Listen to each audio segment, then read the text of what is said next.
Okay, now we're going to draw some beams. In order to do that, I'm going to create a new layer, and this new layer is going to be called beam. So I'm just creating a new layer right here, and we're going to call this beam. There you go. We have the colors. Everything else looks fine. Let me just increase the line weight to 0.30 millimeters. Okay, yep, that's it. It's done. Now we're going to select the beam layer. Let's see. There you go. Let's look at the beam layer. Now we're going to take up our line command, and remember that we're going to go for outer to outer flash. Okay, so in order to do the outer to outer flash, I'll start from here and I'll end it here. Let me go of the command again, starting the command here. Again, this is how I'm going to continue on. There we go. Again, from here to here, and then from here to here. There. Now we'll go to this outer flash right here, from here to here, and then from here to here. There, it's done. Now from here to here, and then from here to here, then from here to here, then from here to here. Okay, that is done. Now again, we're going to go for the outer flash. So from here to here, from here to here. Okay, again, another outer flash from here to here, and then from here to here. Okay, that is done. And right after that, we're going to go from here to here, and from here to here, and from here to there. There we go. Okay, right after that, we go for these outer flashes from here to here, again from here to here, then again from here to here, from here to here. Is this line not straight? Let me see. Let's delete this, and let's turn polar on.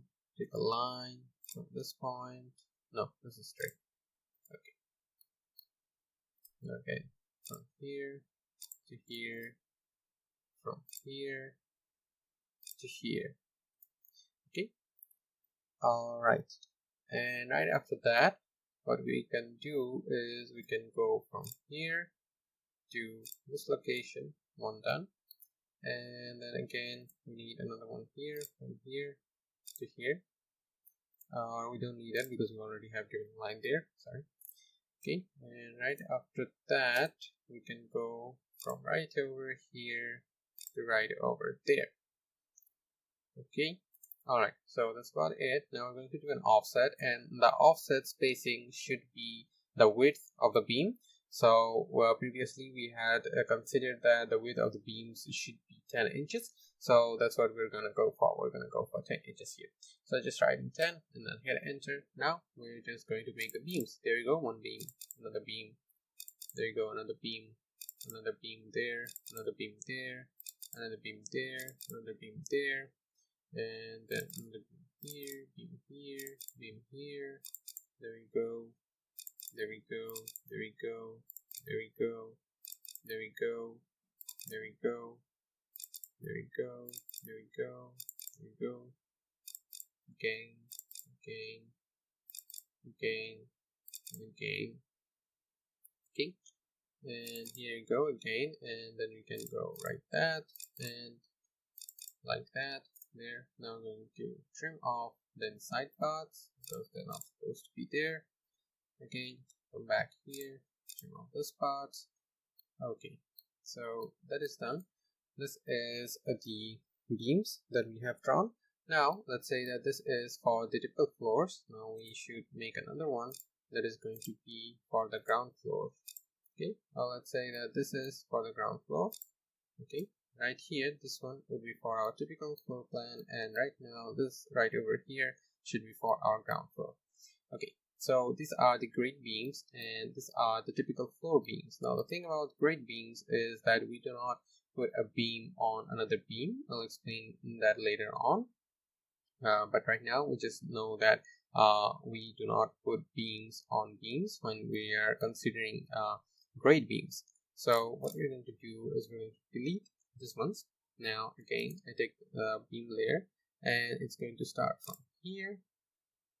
I should select the folder to this beam right over there, and then we're going to take an offset of 10 inches from there to there, and then we use the extend. There you go, I've extended till that place, and then we're going to trim this part off. Okay, so in case of grade beams, the grade beams should always be column to column, and then in case of floor beams, they should not be column to column. In some cases you can go for column to column, but in most cases the architect or the owner would not like such beams that would not look good in the eye. So in that case you can go for a beam that actually rests on another beam. So we can see that the span is really small, and we actually do not need two beams right over here. We can use just a single beam. So to know which beam should we remove here, because this is going to be a slab right here, and this is going to be another slab right here, and then there is going to be another slab right here. So we don't need we actually don't need three slabs, because this particular small slab is relatively very small. We do not need another slab here.